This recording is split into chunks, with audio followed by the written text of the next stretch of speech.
Makanya akhirnya Nabi memberikan contoh pelindungan sebagus itu ketika di dalam pernikahan kita. Nah, itulah yang menjadikan kita akhirnya memahami kesabaran yang pertama, yaitu kesabaran ketika kita menghadapi pasangan hidup kita setiap waktunya dan setiap saatnya. Dan tidak ada orang yang paling berbahagia kecuali adalah ketika dia sabar menghadapi pasangan. Abu Yahya, salah satu ulama besar, beliau pernah mengatakan di dalam pembahasan kitabnya. Apa pembahasan kitabnya? Tidak ada perkara yang paling aku harapkan nanti ketika aku berjumpa dengan Allah kecuali pahalaku ketika aku bersabar menghadapi pasanganku. Saya ulang kembali. Seorang tokoh ulama salaf terdahulu, beliau mengatakan tidak ada amal yang paling aku harapkan nanti ketika aku berjumpa dengan Allah kecuali yang paling aku harapkan adalah untuk mendapatkan rahmat dan belas kasihan dari Allah. Allah berbelas kasihan kepadaku ketika aku sabar menghadapi makhluk yang Allah kirimkan dalam pernikahanku.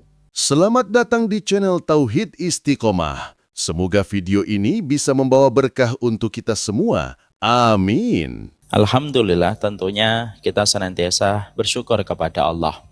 Syukur itu mungkin pastinya secara tidak otomatis memberikan kepada kita kekayaan. Tapi pastinya syukur itu menghadirkan kenikmatan pada setiap rezeki yang telah Allah berikan kepada kita. Tidak setiap orang yang mendapatkan rezeki bertahan kenikmatannya sampai sekian lama, kecuali mereka yang senantiasa bersyukur. Ada orang yang terkadang punya mobil, mungkin pertama kali dia bahagia. Tapi setelah 5 tahun, mungkin mobilnya itu tidak lagi memberikan kepadanya kenikmatan. Karena mungkin dia sudah hilang rasa syukurnya. Orang ketika menikah pasti bahagia karena akhirnya dihalalkan dengan seorang laki-laki ataupun perempuan yang sebelumnya dia gandrungi dan akhirnya dia menikah. Tapi apakah setiap orang itu masih merasakan bahagia dan sukacita ketika sudah 10 tahun ketika melihat pasangan yang sama? Maka tentunya belum tentu, kecuali adalah mereka yang bersyukur. Syukur itu tidak muluk-muluk, syukur itu tidak menjanjikan rupiah, syukur itu tidak menjanjikan emas, syukur itu tidak menjanjikan perak. Tapi syukur itu menjanjikan kepada kita, setiap karunia itu akan Allah berikan kembali kenikmatannya, walaupun kita sudah lama mendapatkan karunia itu di dalam kehidupan kita. Orang kalau baru beli mobil listrik, dia senang, ya wajar. Tapi kalau dia membeli mobil itu sudah 20 tahun dan masih bersyukur dan masih merasakan kenikmatan, itulah dampaknya syukur. Orang yang pertama kali nikah senang, wajar. Tapi orang yang masih senang ketika 15 tahun menikah dan masih merasakan kenikmatan pada pernikahannya, itu tidak setiap orang bisa mendapatkan kecuali mereka yang bersyukur. Itulah yang menjadikan kita paham, syukur itu materi wajib, primer. Dan itu merupakan materi inti pada perjalanan hidup. Syukur itu menghadirkan nikmatnya kembali pada setiap karunia yang Allah berikan kepada kita. Walaupun karunia itu sudah lama kita peroleh dan sudah lama kita dapatkan. Orang yang baru bangun rumah pasti senang. Tapi apakah dia masih senang dengan rumahnya ketika sudah 20 tahun? Bisa jadi belum tentu dia merasakan senang sebagaimana senang yang pertama kali ketika rumah itu baru dibangun. Maka syukur itu tidak muluk-muluk. Syukur itu menghadirkan senangnya kita pada setiap karunia yang sudah Allah berikan kepada kita. Saya membeli baju ini. Ini kelihatannya nggak beli ding, saya dikasih. Saya kalau saya mendapatkan hadiah baju ini, pasti pertama kali senang. Warnanya warna pastel. Cocok kan buat saya, Pak Iwan? Maka sesungguhnya kalau saya baru mendapatkan hadiah baju ini, pertama kali pasti senang, wah cocok nih warnanya dengan warna kulit saya. Tapi kalau saya masih senang, walaupun baju ini sudah saya dapatkan sudah 6 tahun, nah itu tidak akan bisa kita dapatkan kecuali kita sudah bersyukur kepada Allah. Makanya maaf ya Pak, banyak ibu-ibu kadang-kadang karena kurang bersyukur, walaupun baju gamisnya sudah ada 2 lemari, tapi setiap Sabtu dan Ahad kalau mendapatkan kondangan, dia bisa berkata, saya tidak punya baju. Nah ini pasti karena dia kurang bersyukur kepada Allah. Sama pula dengan laki-laki, kalau dia nikah dan merasa bahwasanya sudah mulai bosan, mungkin syukurnya yang perlu ditebalkan. Inilah yang menjadikan kita bersyukur. Syukur tidak menjanjikan dinar, syukur tidak menjanjikan perak, dan syukur tidak menjanjikan propertimu di Pondok Indah. Tapi syukur itu pasti memberikan kepadamu kenikmatan dan kebahagiaan pada sesuatu yang sudah lama kamu dapatkan. Syukurmu yang menjadikan Allah memenuhi janjinya, la azidannakum, pasti aku akan tambahkan nikmatnya pada apa yang sudah aku berikan. Semoga kita menjadi hamba yang bersyukur kepada Allah. Bapak dan Ibu, bersama dengan kehangatan keluarga, kajian Rabu malam, kita akan melanjutkan pembahasan kita. Kita kemarin memohon kepada Allah di dalam doa yang kita akan bedah dan kita pelajari, yaitu surat Al-Baqarah ayat 250, yaitu ketika kita mengucapkan sebuah doa yang indah dari pasukannya Talut, ketika mereka berdoa, Rabbana afrik alaina sabra wa sabbit aqdamana fangsurna alal qaumil kafirin. Ya Allah, curahkanlah kepada kami kesabaran dan teguhkanlah setiap langkah kami dan tolonglah kami di atas orang-orang yang tidak beriman kepada Allah dan Rasul-Nya. Ini merupakan salah satu di antara permohonan inti pada kehidupan kita. Karena sesungguhnya kehidupan kita selaku manusia, intinya itu ada pada kehidupan iman. Dan iman itu memiliki pilar, sebagaimana bangunan itu memiliki pilar. Bangunan itu punya tiang untuk menyanggahnya, maka iman pun memiliki pilar. Dan siapapun yang tidak memiliki pilar ini, imannya secara pelan tapi pasti akan runtuh ketika iman ini tidak dia dapatkan di dalam hidup imannya. Apa 3 pilar itu? Dan ini nanti ada kaitannya dengan doa yang sedang kita bahas. 3 pilar yang tentunya dibutuhkan dengan sangat oleh keimanan ada 3. Yang pertama ilmu. Karena kita paham bahwasanya kita tidak akan mungkin mendapatkan kehidupan kita, kekuatan pada perjalanan hidup kita sampai kita mendapatkan ilmu. Dengan ilmu kita tahu apa yang harus kita lakukan. Dengan ilmu bisa membebaskan kita dari banyak titik buta yang ada pada kehidupan kita. Itulah yang menjadikan iman itu butuh ilmu. Makanya orang ketika dia beriman tetapi dia tidak mau mengkaji ilmu, maka sebenarnya dia telah kehilangan salah satu tiang penting pada kehidupan iman. Bapak, kalau Bapak tidak tahu ilmu, Bapak tidak bisa menjaga imannya. Kalau kita tidak tahu ilmu, kita tidak akan tahu apa yang harus kita lakukan ketika istri kita lagi marah-marah. Kalau kita tidak punya ilmu, kita tidak akan tahu bagaimana menghadapi suami kita ketika suami kita sedang terperangkap dan terjerembab kepada sebuah dosa. Ilmu memberikan kepada kita jawaban atas pertanyaan banyak di dalam kehidupan. Bapak, saya saja tidak bisa melihat kuping saya. Kita semuanya tidak bisa melihat belakang kepala kita kecuali dengan bantuan cermin. Kalau kita saja tidak mampu melihat kuping kita dan kita pun tidak bisa melihat belakang kepala kita dan tidak mampu melihat pundak kita, itu sebenarnya Allah sedang mengirimkan kepada kita hikmah. Manusia itu sehebat apapun, tetap ada titik butanya. Ketika manusia itu diajari oleh Allah, dia tidak bisa melihat telinganya kecuali dengan bantuan cermin. Itulah yang menjadikan manusia akhirnya paham. Iman itu ada pilarnya, dan pilar keimanan itu adalah terletak pada ilmu. Suami yang ngaji tidak akan sama dengan suami yang tidak ngaji. Istri yang tidak ngaji tidak akan sama dengan istri yang tidak ngaji. Karena sesungguhnya pilar yang pertama dalam iman itu ilmu. Pilar yang kedua dalam keimanan itu adalah keikhlasan. Bahwasanya tidak ada yang kita inginkan kecuali adalah kita mendapatkan kedudukan, mendapatkan positioning di hadapan Allah. Puncak tertinggi pada kehidupan kita adalah keimanan. Puncak tertinggi dalam keimanan terletak pada keikhlasan dan ihsan. Kamu melakukan sesuatu ketika kamu sadar Allah melihatmu. Yang ketiga yaitu adalah sabar. Makanya kita mendapati di dalam surat Al-Asr Allah menyebutkan kata kebenaran lebih dulu daripada kata kesabaran. Wa tawasau bil haqqi wa tawasau bis sabr. Saling menasihati di dalam kebenaran dan saling menasihati di dalam kesabaran. Kenapa disebutkan kata kebenaran terlebih dahulu? Setelahnya baru kata kesabaran, karena orang ketika mereka telah mendapatkan kebenaran, belum tentu mereka bersabar. Inilah yang menjadikan kita faham.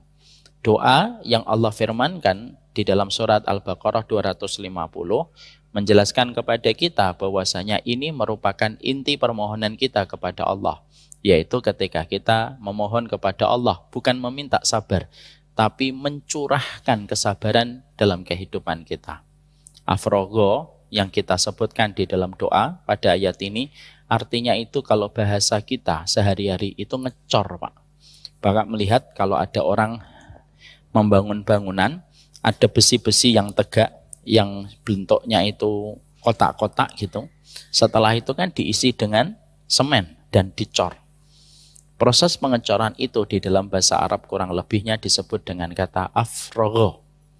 Karena apa? Kita tidak hanya meminta sabar, tapi kita memohon supaya seluruh kesabaran mengisi ruang yang kosong di hati jiwa kita, pikiran kita, dan seluruh lini dalam kehidupan kita. Dan kita ingin memiliki fondasi, cor-coran yang paling kuat. Dan tidak ada fondasi cor-coran yang paling kuat kecuali adalah kesabaran. Inilah yang menjadikan kita akan melanjutkan. Karena kesabaran itu merupakan kesabaran yang merupakan bagian inti dalam keimanan, dan kedudukan sabar itu sebagaimana kedudukan kepala di dalam tubuh manusia, yang orang bisa kehilangan kaki, orang bisa kehilangan tangan, tapi tidak bisa kehilangan kepala. Dan kedudukan sabar itu sebagaimana kedudukan kepala, sebagaimana perkataan para ulama terdahulu. Maka kita pun harus mengetahui, karena kita tidak mungkin bisa bersabar kalau kita tidak mengetahui ilmunya. Inilah di antara banyak kekacauan kesimpulan hari ini. Banyak seorang istri ingin bersabar, tapi dia tidak pernah melonggarkan waktunya untuk ngaji. Gimana kamu bisa sabar? Banyak laki-laki ingin sabar, tapi dia tidak pernah duduk di taman-taman ilmu. Bagaimana kamu bisa bersabar? Kalau kamu melihat Nabi Khidir, kamu akan disindir keras oleh Nabi Khidir. Sebagaimana Nabi Khidir ketika pernah menyampaikan kepada Nabi Musa, wa kaifa tasbiru ala ma lam tuhit bihi khubra. Gimana kamu mau sabar terhadap sesuatu yang kamu tidak kuasai ilmunya? Ini menjadikan kita bukan hanya disunahkan untuk mempelajari tentang sholat, tapi yang lebih penting daripada mempelajari tentang sholat dan rukun-rukunnya sholat, kita diwajibkan untuk mempelajari tentang kesabaran, karena kesabaran itu tidak akan pernah menjadi fondasi, cor-coran dalam hati dan jiwa kita sampai betul-betul kita mempelajari ilmunya sebagaimana firman-Nya Allah dan hadis Nabi Shallallahu Alaihi Wasallam. Kemarin kita membahas sabar itu ada 3. Sabar yang pertama yaitu sabar dalam taat. Sabar yang kedua yaitu sabar ketika kita meninggalkan maksiat. Dan sabar yang ketiga yaitu sabar ketika kita menghadapi musibah. 1, 2, 3, mana sabar yang paling rendah pahalanya di sisi Allah dan paling ringan kedudukannya di sisi Allah? Sesungguhnya sabar yang paling ringan pahalanya itu bukan sabar ketika kita melakukan ketaatan, tapi justru sabar menghadapi musibah. Kenapa sabar menghadapi musibah itu merupakan sabar yang paling rendah pahalanya dibandingkan sabar nomor 1 dan 2? Karena sabar ini bersifat ijbari. Jadi sabar itu 2, Pak. Ada ijbari, ada ikhtiari. Sabar ijbari itu apa? Sabar yang kamu dipaksa, bahwasanya kamu tidak punya pilihan lain kecuali memang harus sabar. Bapak tiba-tiba berdering nomor handphonenya. Lalu bapak ketika mengangkat diberitahu, Mas, iya, bapak meninggal baru aja. Kita tidak punya pilihan lain kecuali 2. Kamu sabar, musibah itu tetap berjalan. Kamu tidak sabar, musibah itu tetap berjalan. Karena pilihannya seakan-akan memaksa kita, orang mukmin tentunya akhirnya memilih sabar, yaitu ketika menghadapi musibah. Karena dia tahu itu datang dari Allah yang tidak pernah salah di dalam takdirnya. Beda dengan sabar ketika melakukan ketaatan dan sabar ketika kita meninggalkan larangan. Sabar ketika melakukan ketaatan dan sabar meninggalkan larangan itu bukan bersifat ijbari tapi bersifat ikhtiari. Pilihannya banyak banget. Tapi Bapak memilih untuk sabar di antara banyak pilihan-pilihan yang lainnya. Bapak tidak mau mengambil riba. Sebenarnya Bapak punya pilihan untuk mengambil riba, menikmati riba. dan banyak pilihan yang lainnya dari turunan riba. Tapi Bapak meninggalkannya dan Bapak lebih memilih meninggalkan riba itu. Karena sabar itu betul-betul bersifat opsional, pilihan.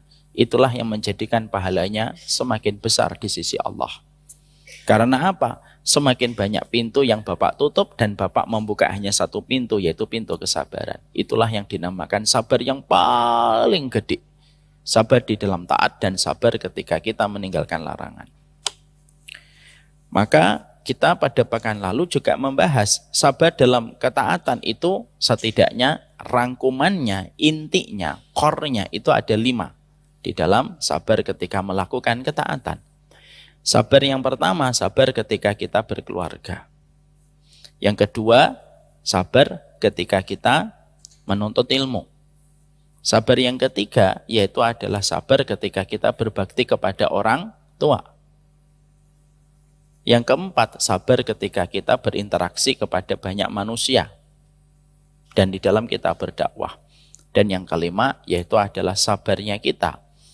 Yaitu ketika kita melakukan ibadah yang wajib dan melazimi pada ibadah-ibadah yang sunnah.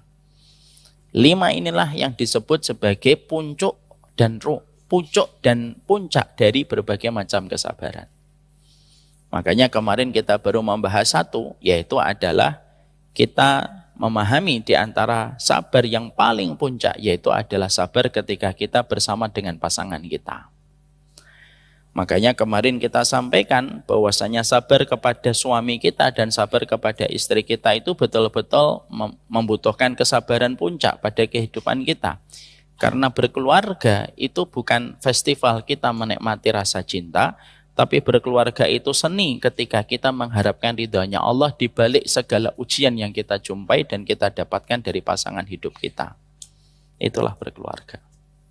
Makanya sabarnya kita di dalam kehidupan kita berumah tangga jauh lebih besar daripada sabar yang kita berikan kepada perkara-perkara lain di luar konteks rumah tangga kita.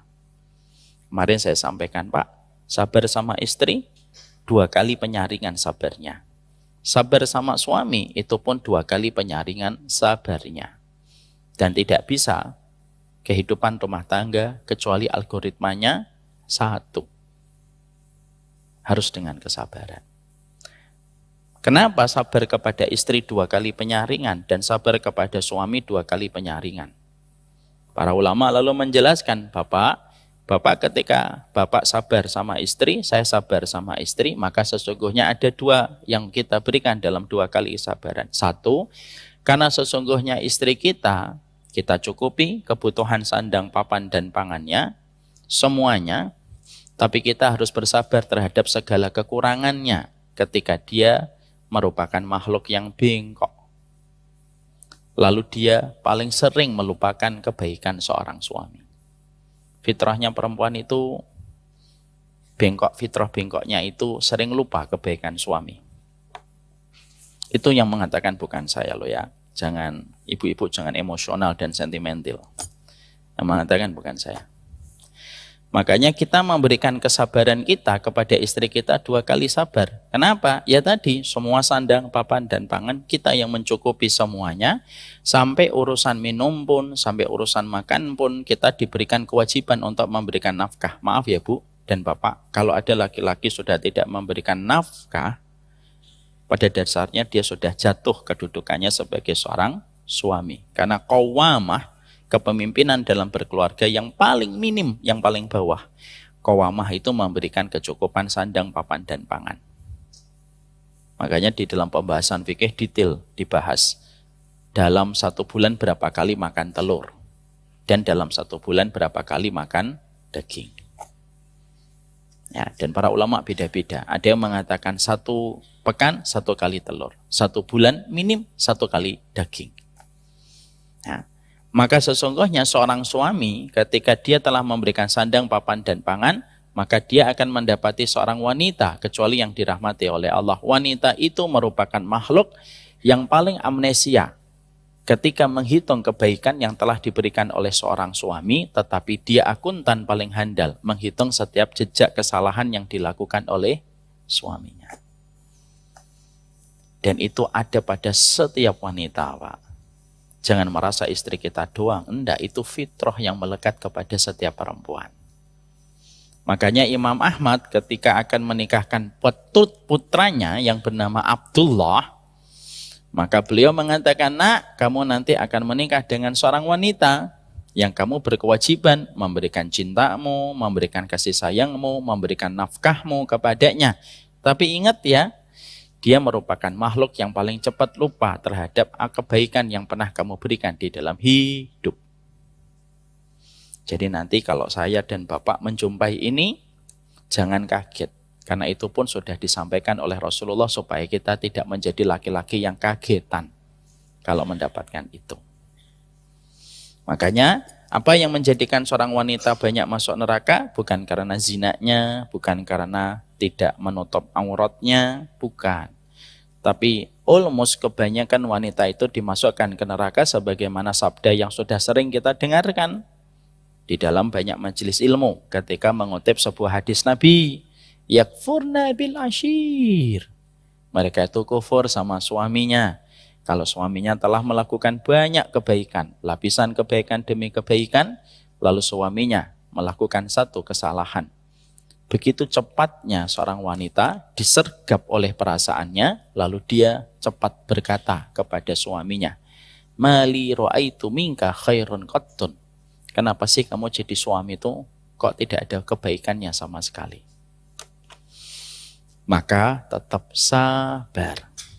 Para ulama mengatakan, jangan pernah mengingat perkataan pasanganmu ketika lagi marah. Mengingat perkataan pasangan lagi marah itu merupakan salah satu di antara anak tangganya setan untuk menjauhkan dua hati yang telah berpasangan di hadapan Allah.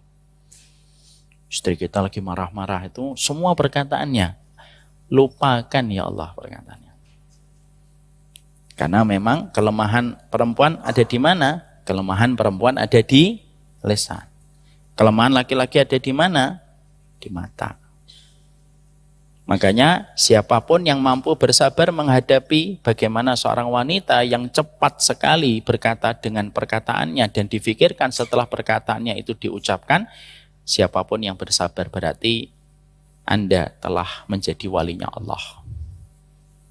Wah bapak-bapak, Masya Allah saya wali ini. Karena sesungguhnya perkataan dari Imam Al-Ghazali begitu indah. Mimma yumtahanu bihi awliyaullah as-sabru inda lisani zawj. Salah satu tanda kewalian itu adalah ketika seorang laki-laki senantiasa sabar menghadapi bagaimana ucapan-ucapan yang disampaikan istri. Kadang istri kita ngomong kayak gitu, ndak usah kita langsung cover dan respon, Pak. Lalu kita mengatakan, saya ndak ridho ya kamu ngomong kayak gitu, ndak usah. Mari saling menasihati kita. Kenapa? Jangan suka mengancam istri kita dengan kata-kata laknat yang merugi kita. Karena anak kita akan diasuh dengan wanita yang jauh dari surga, dan keluarga kita dihuni dengan wanita yang terancam dengan neraka ketika kita menjadi laki-laki yang sedikit-sedikit mengatakan kata laknat. Sabar kepada istri 2 kali penyaringan. Yang kedua, kenapa kita sabar kepada istri kita 2 kali penyaringan? Yang kedua, yaitu karena sesungguhnya kita yang akan bertanggung jawab seluruh urusan hisabnya. Yang pertama kali akan ditujukan kepada kita karena kita komandannya dan kita kepala rumah tangganya. Tapi kita belum tentu mendapatkan kepatuhan darinya setiap waktu ketika kita hidup bersamanya dulu di dunia. Bapak, hari ini, misalkan istri Bapak tadi sore makan nasi goreng di tempat parkir situ. 2 piring, Pak, beliau makan. Bapak yang akan ditanya dulu, istrimu Fatimah, hari Rabu, tanggal berapa ini? Tanggal 6. Makan nasi goreng 2 piring. Rezekinya dari mana? Yang ditanya Bapak dulu. Karena semenjak dia menikah dengan kita, maka kitalah yang bertanggung jawab karena kita telah menghalalkan dirinya di hadapan Allah. Tapi ketika kita nanti bertanggung jawab dan kita yang akan mempertanggungjawabkan hisabnya, sebelum hisab juga akan dikenakan kepada istri kita. Tapi bagaimanapun kita belum tentu mendapatkan kepatuhannya pada saat ketika kita membersamainya. Makanya tetap harus sabar. Sama, bukan hanya seorang suami ketika menghadapi istrinya 2 kali sabar. Istri pun menghadapi suami pun 2 kali penyaringan dan 2 kali sabar. Gimana kalau perempuan kok sabar menghadapi suaminya dengan 2 kali sabar? 1, karena sesungguhnya seorang istri ketika dia menikah, dia berpindah. Dari kepatuhan dan ketaatan dan kecintaan yang diberikan sama bapaknya, dia berpindah kepada seorang laki-laki yang belum tentu laki-laki yang menikahi dia, cintanya lebih besar daripada cinta bapak kepada dirinya. Banyak nggak perempuan, Pak? Ketika nikah, dipukulin sama suaminya, nggak dikasih makan sama suaminya, nggak dikasih itu kesenangan kepada istrinya. Padahal bapaknya nggak pernah mukul, bapaknya nggak pernah bentak, bapaknya nggak pernah nyubit, tapi suaminya nanti nempeleng, nendang, nggak pernah ngajak makan. Gimana? Berat mereka, Pak.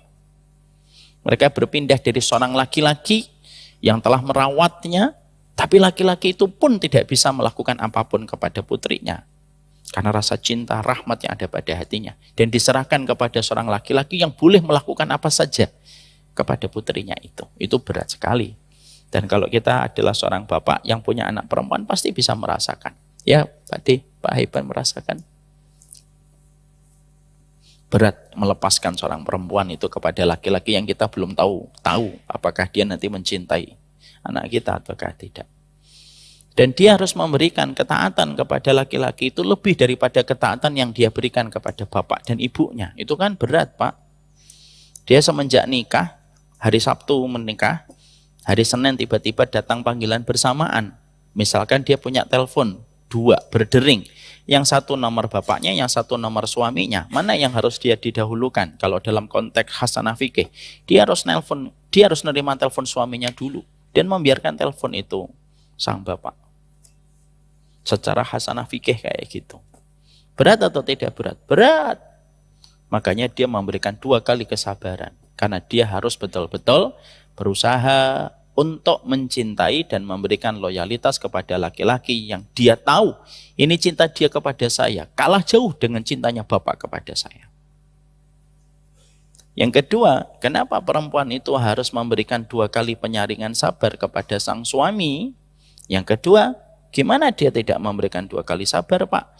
Dia harus patuh sama bapak, kemana-mana harus izin, dia menjadi tawanan bapak. Padahal dia tahu semua aibnya bapak dan semua kesalahannya bapak ketika bapak membersamainya. Siapa yang paling tahu tentang aib kita dan tahu tentang kekurangan kita? Bedanya kita di luar dan bedanya kita di dalam. Siapa yang paling tahu? Istri. Dan dia pun tetap harus patuh. Bahkan ketika keluar dari rumah pun dia harus minta izin. Kan istri kita ini kan tawanan kita, kata Imam Ahmad. Gimana nggak tawanan? Walaupun prakteknya hari ini kita juga tawanan ya, tapi istri itu tawanan kita. Gimana istri itu tawanan kita, Pak? Karena semenjak dia nikah kemana-mana minta izin. Kalaupun Bapak LDM, long distance marriage, you know what I mean, Pak Haipin? Kalaupun istri kita berjauhan dengan kita pun, dia pergi pun harus minta izin. Susah itu, Pak. Kemana-mana dia harus minta izin. Bahkan hanya untuk puasa sunnah pun minta izin. Sedekah pun minta izin. Kecuali kalau dia mendapatkan harta dari dirinya sendiri. Dia tidak perlu minta izin. Tapi kalau harta yang dia sedekahkan itu dari nafkah suaminya, dia minta izin, Pak. Semuanya dibangun atas perizinan. Semuanya itu dibangun atas perizinan kalau orang sudah nikah. Tapi dia harus meminta izin kepada orang yang dia tahu aibnya orang ini. Itu kan berat sekali. Makanya akhirnya 2 kali sama-sama kita memiliki kesabaran. Itulah yang menjadikan kita akhirnya memahami betul bahwasanya tidak ada pemenang dalam kehidupan pernikahan kecuali siapa yang bersabar.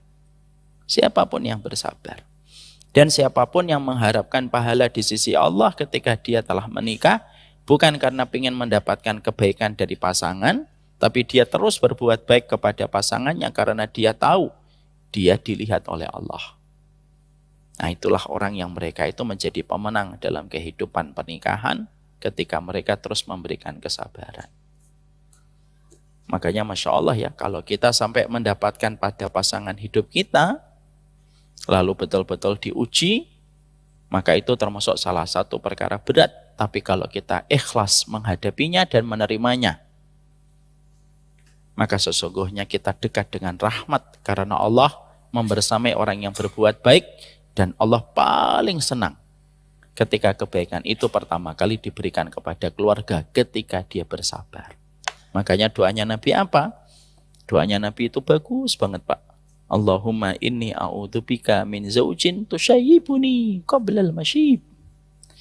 Ya Allah, aku berlindung dari pasangan yang membuatku beruban sebelum usianya. Ini bukan berarti bapak-bapak yang beruban diubankan sama istrinya. Tapi itu doa indahnya Nabi Muhammad SAW. Betapa cepatnya masalah pada keluarga itu membuat orang itu tua sebelum usianya dan tua sebelum masanya. Makanya akhirnya Nabi memberikan contoh pelindungan sebagus itu ketika di dalam pernikahan kita.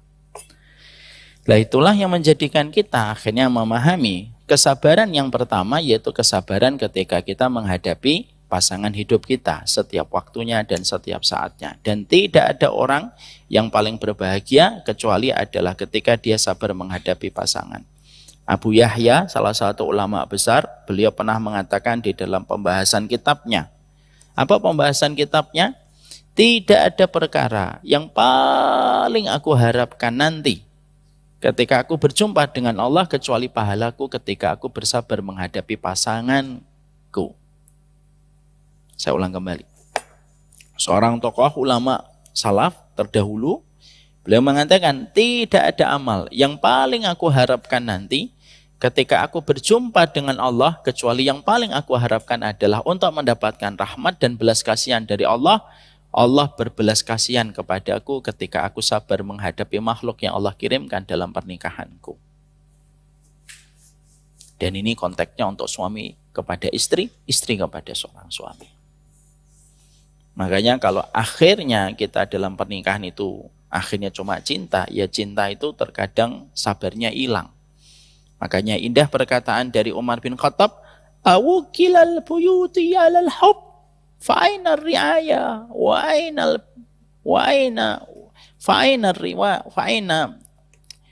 awukilal buyut alal hub, fa'aina ri'ayah, fa'ainal ihsan. Wasillah. Maka Umar bin Khattab itu mengatakan, apakah setiap rumah tangga harus dibangun atas kata cinta? Kalau rumah tangga itu harus dibangun atas kata cinta, mana letaknya ihsan? Mana letaknya tanggung jawab? Dan mana letaknya kita menyambung kekerabatan dengan keluarga pasangan kita? Kalau semuanya rumah tangga itu dihabis-habiskan atas nama cinta. Makanya kita dulu dapetin, Bapak, gimana kehidupan kakek nenek kita kadang-kadang full dengan berkah. Walaupun mungkin ilmunya pada saat itu tidak semerbak dan tidak sebanyak ilmu yang hari ini. Orang tua kita dulu, terutama kakek nenek kita itu kalau ditanya cinta itu mungkin juga tidak akan bisa menjelaskan cinta itu apa.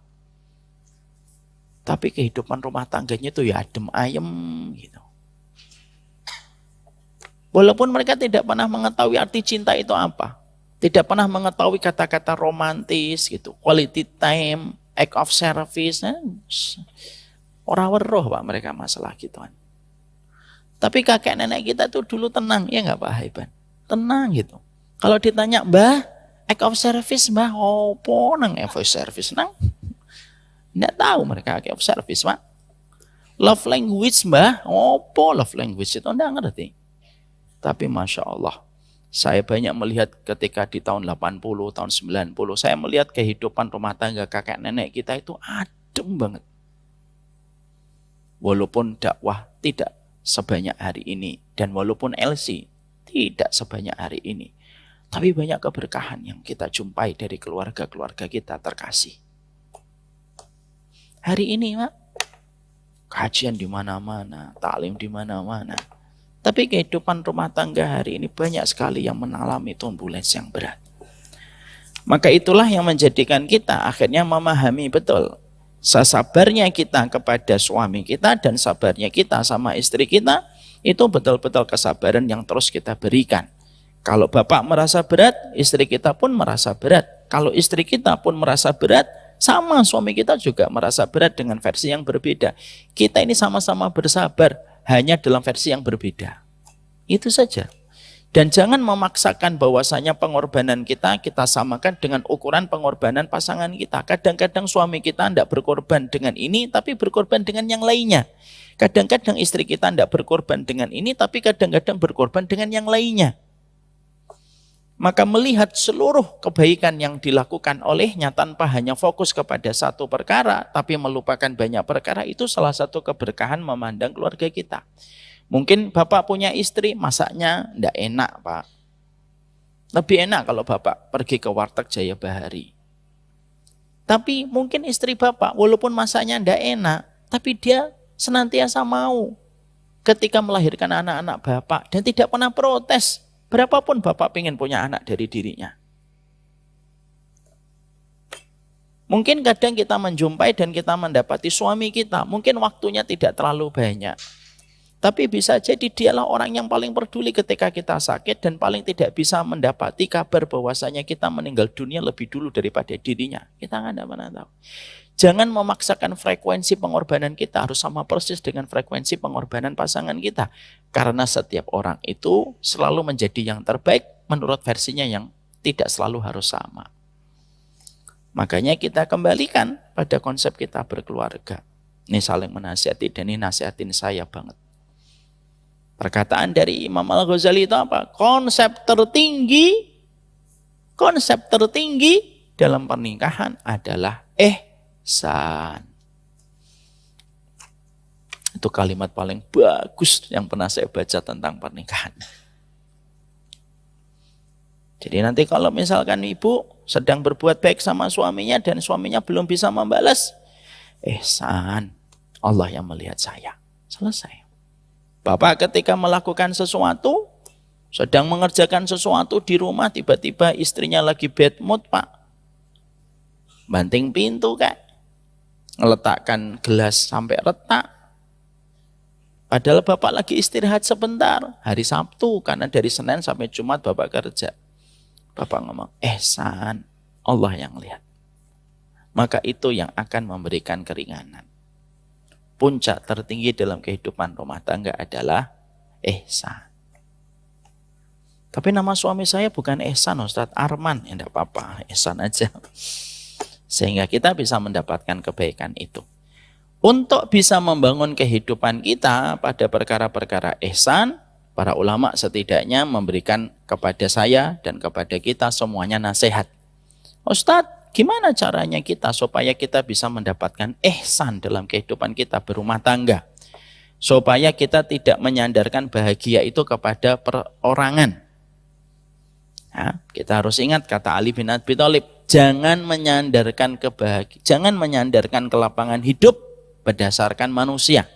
Nanti justru malah sempit dada kita. Bapak menyandarkan bahagia.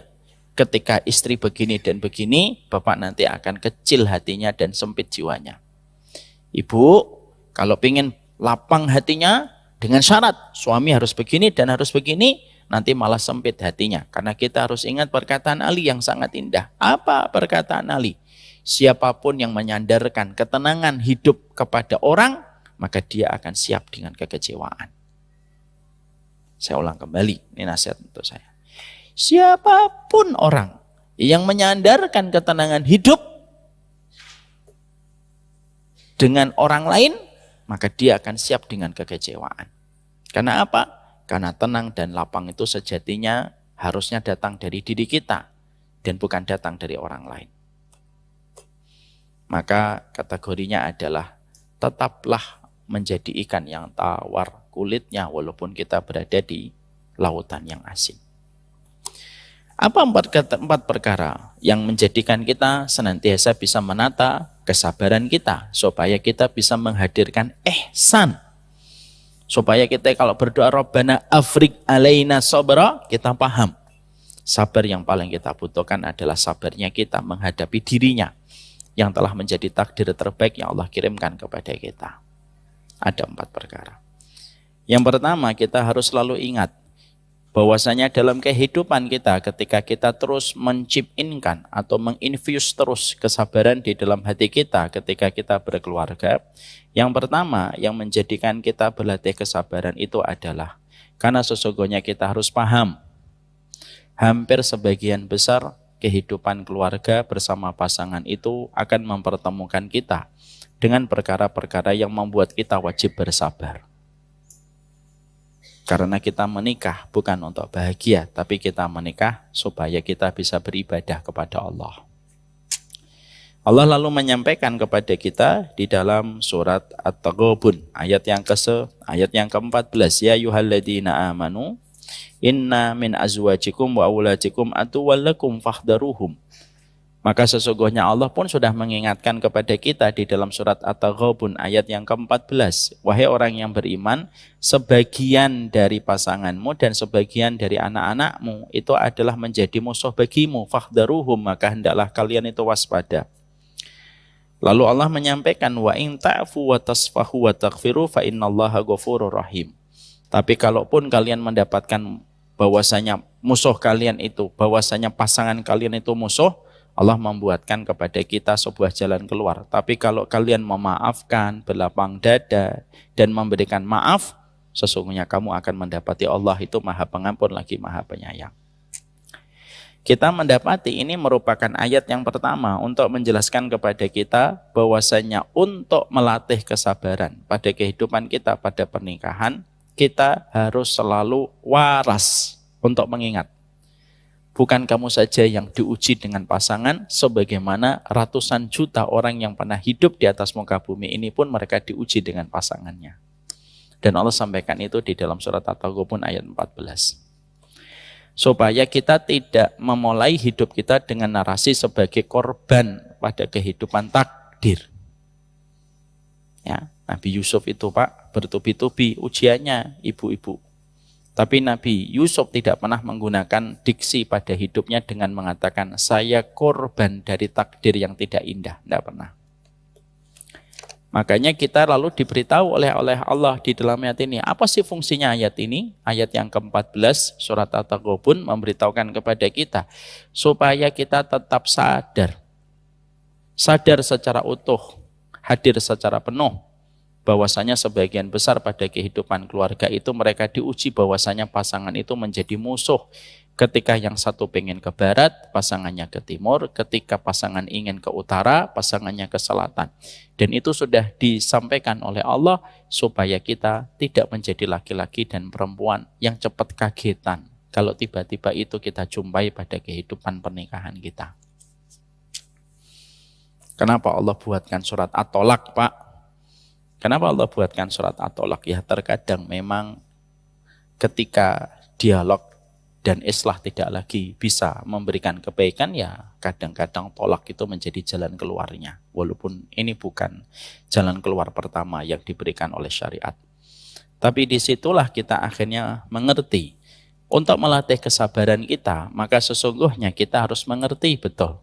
Allah itu memang memberikan sebagian besar fitrah pada keluarga itu mereka mendapatkan musuhnya.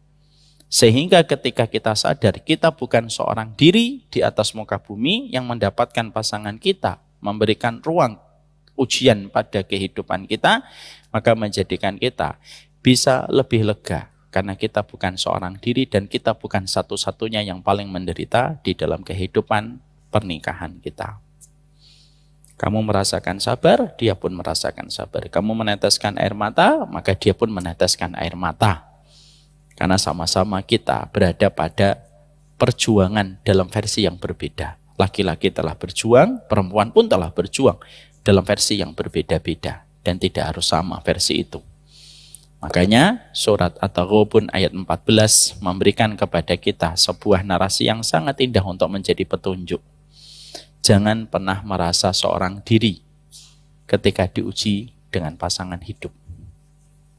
Ada nggak orang solih yang diuji dengan pasangan hidupnya? Banyak orang soleh yang mereka diuji dengan pasangan hidupnya. Dan mereka pun memberikan kesabaran sesuai dengan pertolongan yang Allah berikan kepada mereka. Nabi Ismail, apa kurangnya Nabi Ismail, Pak? Patuh tanpa syarat, taat tanpa tapi kepada Allah. Bahkan disembelih pun dia berkorban kepada Allah. Tanpa dia merasa ragu. Bahkan dalam beberapa riwayat dikisahkan bagaimana ketika dia itu akan disembelih oleh bapaknya, dia meminta supaya bapaknya itu menyingsingkan bajunya dari Nabi Ibrahim itu dalam kisah di dalam kitab Al-Bidayah wan Nihayah. Kenapa dia suruh Nabi Ibrahim menyingsingkan bajunya? Supaya darahnya Ismail nanti tidak terciprat kepada baju bapaknya. Lalu baju bapaknya itu ketika ada noda darahnya, nanti bapaknya kalau melihat jadi sedih, dan sedih itu nanti mengurangi ridho. Sedahsyat itu Nabi Ismail. Tapi apakah Nabi Ismail mendapatkan pasangan yang menggembirakan hatinya? Nabi Ismail mendapatkan pasangan di mana ketika beliau lagi keluar, kedatangan Nabi Ibrahim, lalu Nabi Ibrahim bertanya tanpa disadari oleh istrinya Nabi Ismail, lalu istrinya Nabi Ismail menyebutkan deretan kesulitan demi kesulitan yang dirasakan bersama Ismail. Sampailah Nabi Ibrahim memberikan sebuah wasiat supaya nanti kalau Ismail pulang mengganti palang pintunya. Itu memberitahukan kepada kita bahwasanya setingkat para nabi pun mereka diuji dengan pasangan hidup. Maka sesungguhnya surat At-Taghabun memberikan kepada kita kewarasan bahwasanya bukan kita saja yang diuji, tapi sesungguhnya sebagian besar orang itu diuji dengan pasangan. Ini yang pertama. Yang kedua, setelah kita membedah surat At-Taghabun ayat 14, kita membuka surat An-Nisa ayat 19. Surat An-Nisa 19 itu juga memberikan kepada kita apa perkara yang bisa menjadikan seseorang itu memiliki lapisan kesabaran pada kehidupan mereka. Yang kedua, karena sesungguhnya kita ketika memberikan kesabaran demi kesabaran di dalam kehidupan kita berumah tangga, karena kita tahu bahwasanya tidak ada kesabaran yang sia-sia, dan kesabaran itu bisa jadi memaniskan balasan yang kita dapatkan pada kehidupan masa mendatang. Karena sesungguhnya sesuatu yang manis tidak akan pernah dirasakan kecuali orang yang telah melewati dengan kesabaran. Nikmatnya minuman tidak akan pernah senikmat ketika orang sedang berbuka puasa dengan minuman itu. Dan nikmatnya balasan tidak akan pernah dirasakan maksimal kecuali mereka yang selama hidupnya mereka mendapatkan ujian, salah satunya dari pasangan hidup. Makanya Allah menyampaikan kepada kita pada surat An-Nisa ayat 19. Apa surat An-Nisa 19? Ketika Allah menyampaikan fa in karihtumuhunna fa asa an takrahu syai'a wa yaj'alallahu fihi khairan katsira. Allah itu sudah menyampaikan kepada kita surat An-Nisa 19 awalnya itu menerangkan tentang tolak, Pak, tentang perceraian. Maka sesungguhnya ketika menerangkan tentang hubungan suami istri, Allah menutup ayat tersebut dengan sebuah closing yang sangat indah. Kalaupun kamu menjumpai apa yang tidak kamu sukai dari pasanganmu, maka bisa jadi apa yang tidak kamu sukai dari pasanganmu, maka sesungguhnya di dalamnya ada banyak kebaikan di masa mendatang. Dan Allah bukan menyebutkan khairan, tapi Allah memberikan kata sifat pada khairan, yaitu fihi khairan katsira. Allah memberikan kepadamu ada banyak kebaikan. Bisa jadi kita menghadapi satu kekurangan istri atau suami, tapi kita mendapatkan balasannya lebih banyak daripada satu kekurangan yang sedang kita sabarin. Ya. Jadi Allah menutup ayat ini, Pak, ada satu tafsir yang bagus. Kalau kamu sabar sama pasanganmu, kamu bukan hanya mendapatkan balasan kebaikan.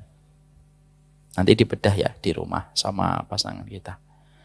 Tapi kalau kamu bersabar menghadapi pasanganmu, kamu sabar menghadapi suamimu, kamu sabar menghadapi istrimu, maka Allah itu yang akan menjadikan kesabaranmu yang ini, satu ini, sama pasanganmu ini, maka Allah menutup surat An-Nisa 19 dengan kalimat yang sangat indah. Wa yaj'alallahu fihi khairan katsira.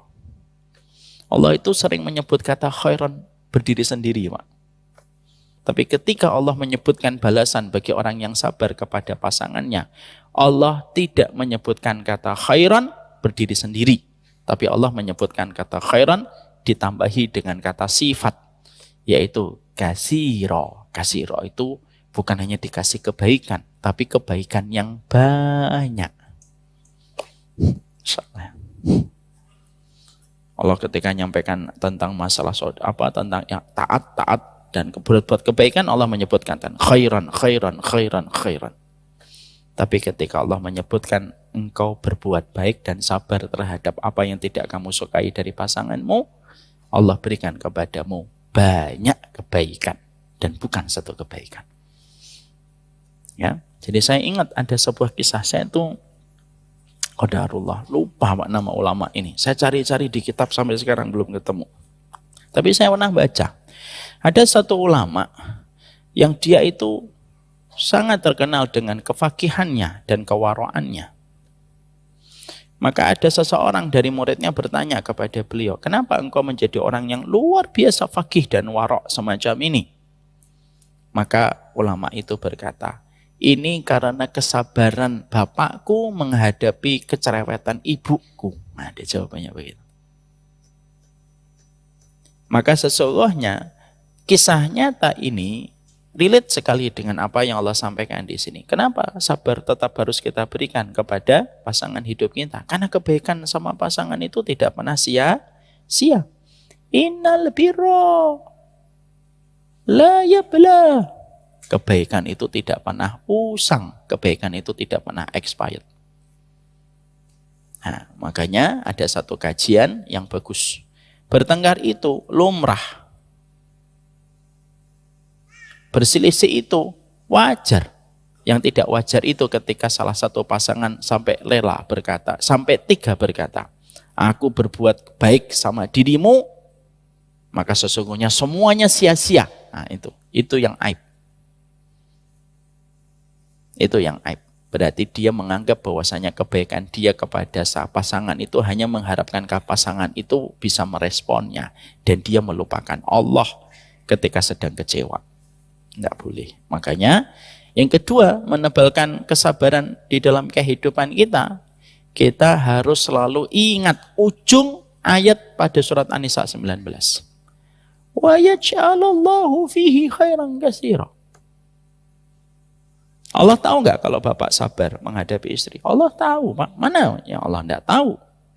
Allah tahu. Nabi Muhammad bermuka masam kepada Abdullah bin Umi Maktum ketika tidak ada satupun yang mata melihat aja Allah tahu di atas arsy-Nya. Kenapa kamu bermuka masam kepada Abdullah bin Umi Maktum? Abasa wa tawalla. Kalau Allah saja tahu Nabi Muhammad tercinta, beliau sempat melengos dan bermuka masam kepada Abdullah bin Umi Maktum, di mana tidak ada satupun sahabat yang tahu. Hatta Abu Hurairah pun tidak tahu. Abu Hurairah tidak tahu Nabi bermuka masam. Allah tahu. Mungkin nggak Allah tidak tahu kesabarannya seorang suami? Allah tahu. Mungkin nggak Allah tidak tahu kesabarannya seorang wanita menghadapi suami? Allah tahu. Masa Allah tidak tahu? Allah tahu. Semuanya Allah tahu.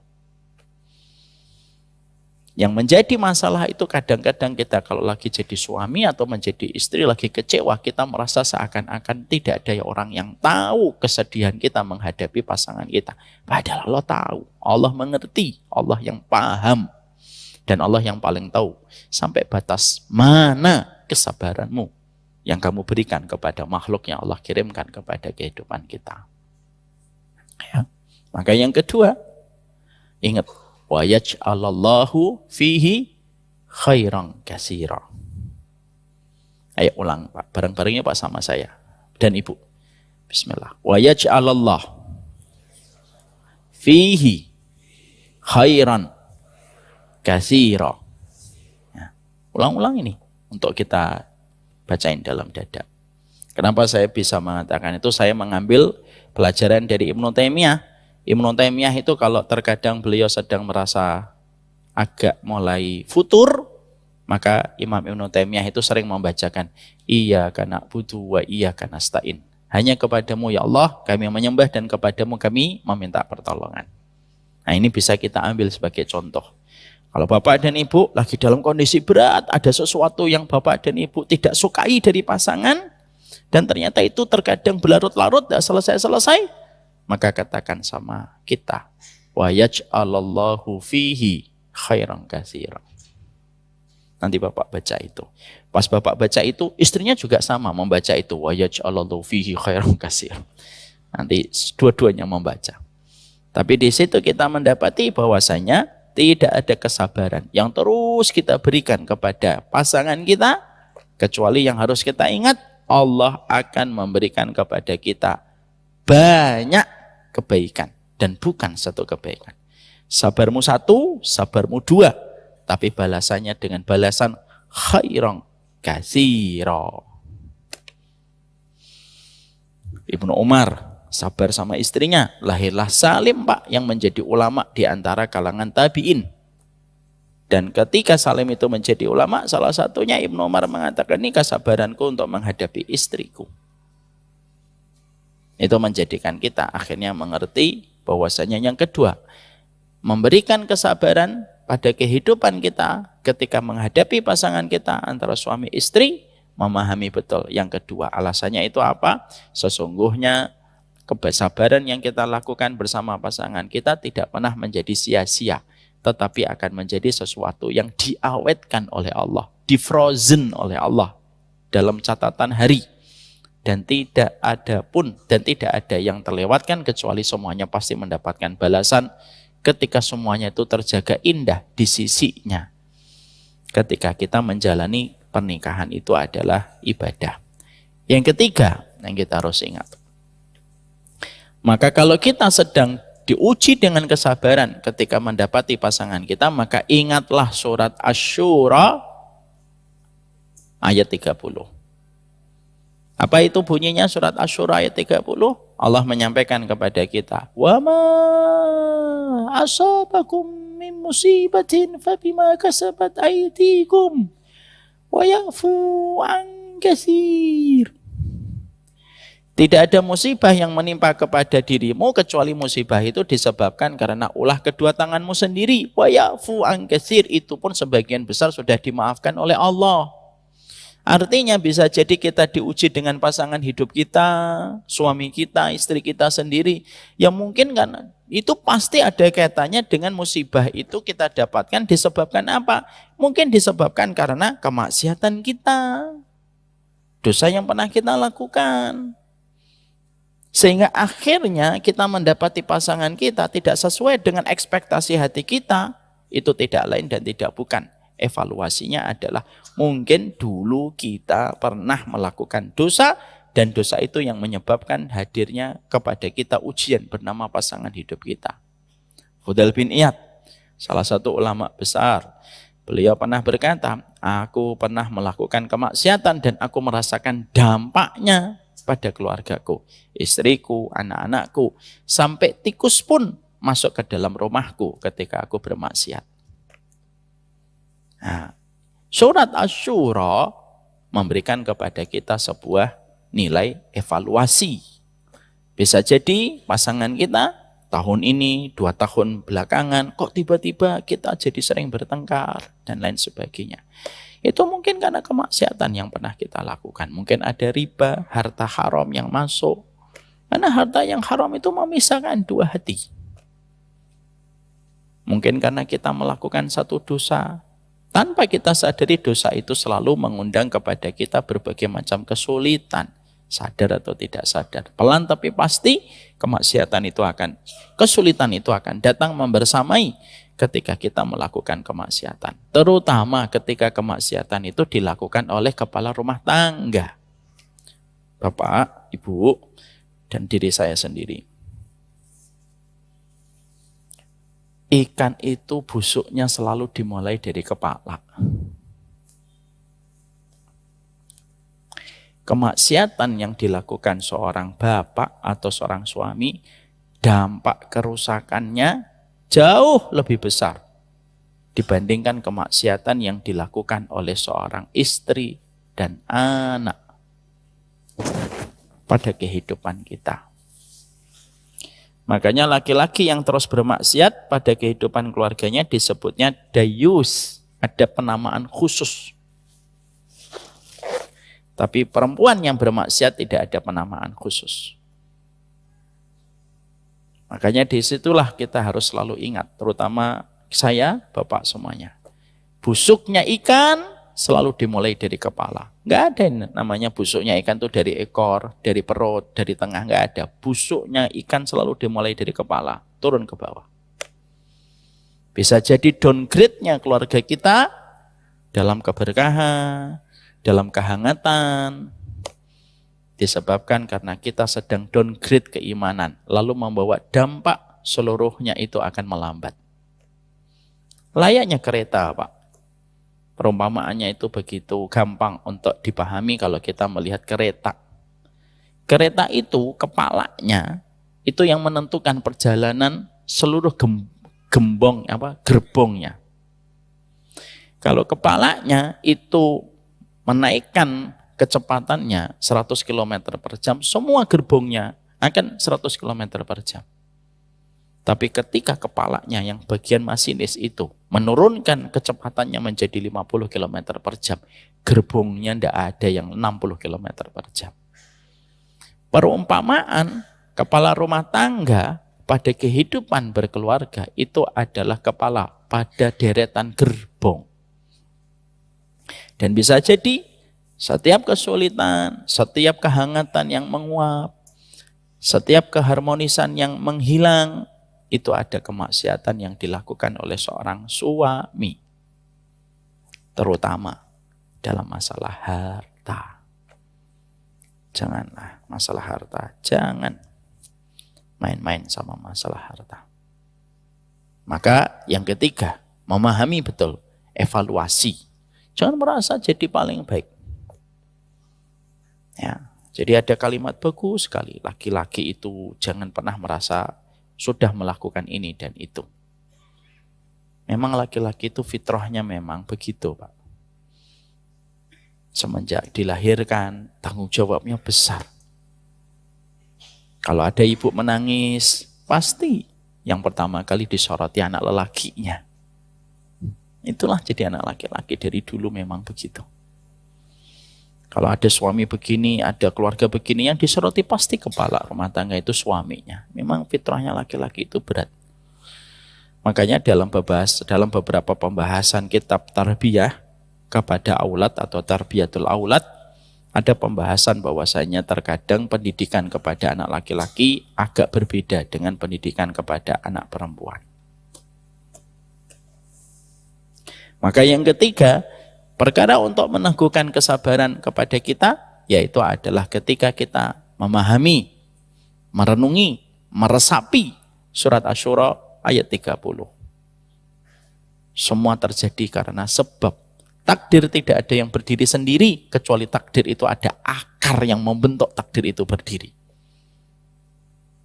Makanya salah satunya takdir bisa terjadi pada kehidupan kita karena kemaksiatan yang dilakukan oleh setiap anggota keluarga.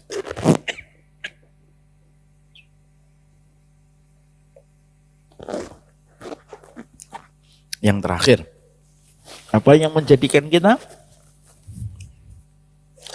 bisa melapisi kesabaran demi kesabaran, suami kepada istri, istri kepada suami, yaitu adalah ketika kita senantiasa mengambil, mericas kembali perjalanan keluarga kita ketika duduknya kita di taman-taman surga untuk menyerap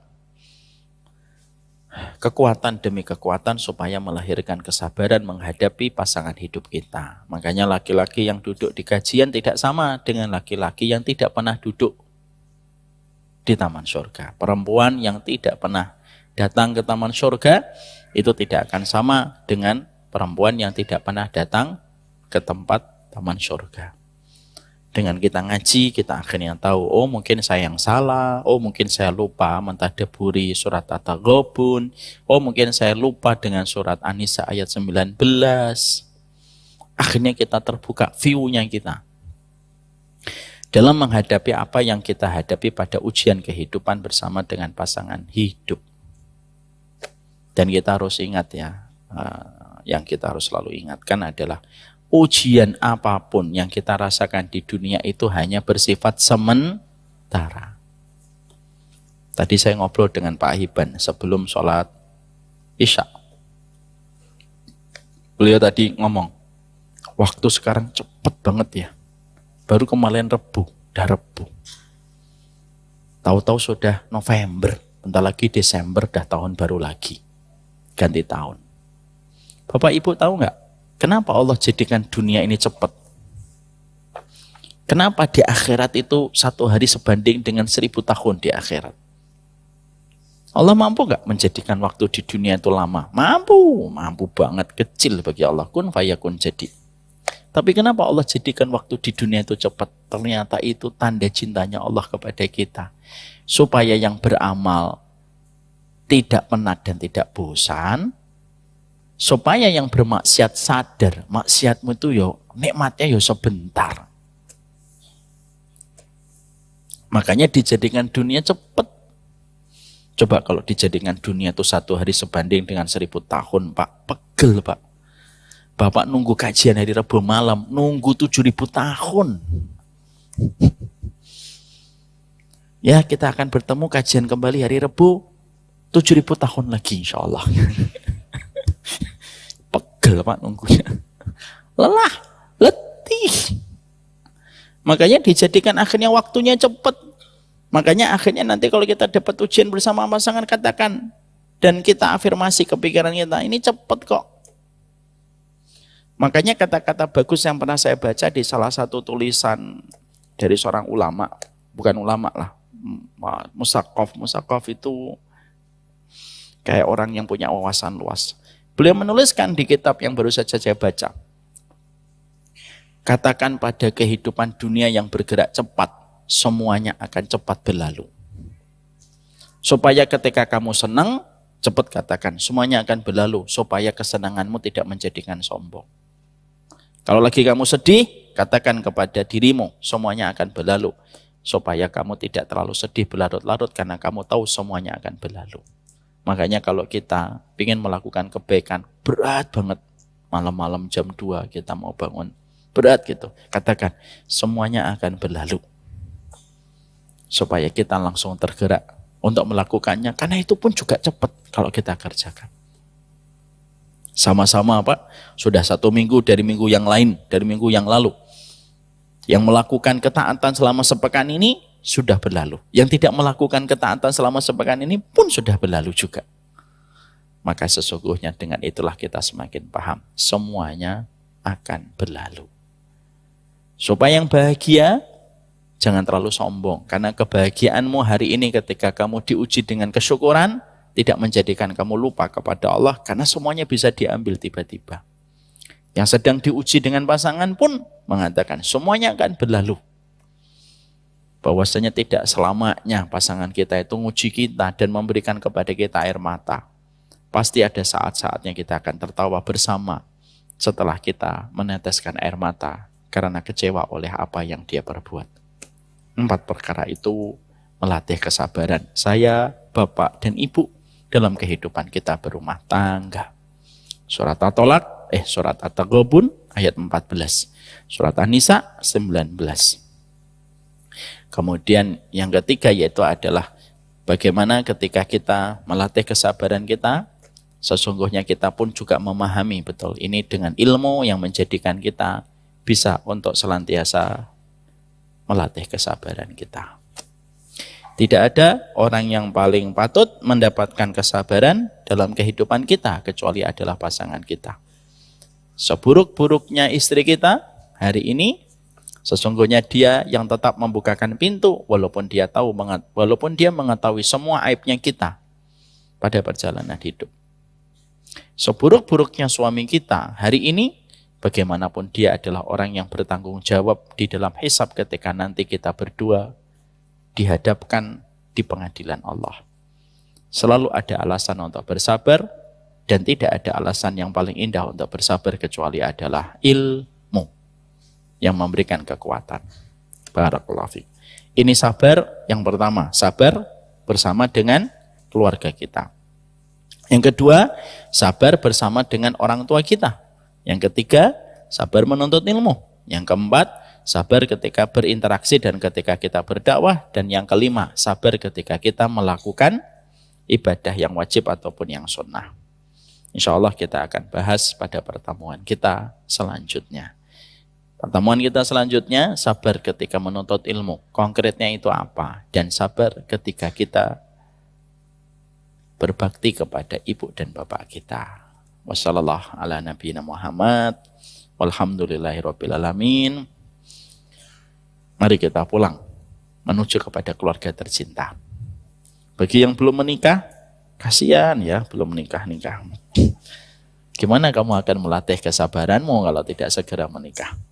Kalau kita nanti sedang mendapati ada lembaran-lembaran pasangan kita yang mungkin sedang membuat kita sedih, bacalah surat An-Nisa 19. Wa yaj'alallahu fihi khairan katsiran. Kalau kamu sabar sama pasanganmu, dibalasnya oleh Allah satu kebaikan atau banyak kebaikan? Banyak kebaikan. Semoga Allah merahmati kita semuanya. Merahmati istri kita, merahmati suami kita. Semoga kita menjadi seorang suami yang tidak pandai untuk mengancam istri kita dengan kata tidak ridho. Dan semoga istri kita memahami tidak ada puncak tertinggi karirnya seorang wanita kecuali dia mendapatkan keridhaan dari suaminya. Karena ketika seorang suami sudah ridho kepada istrinya, tidak ada balasan untuknya kecuali 8 pintu surga. Wassallallahu ala nabiyina Muhammad walhamdulillahirabbil alamin. Ini yang kita sampaikan pada kesempatan hari ini.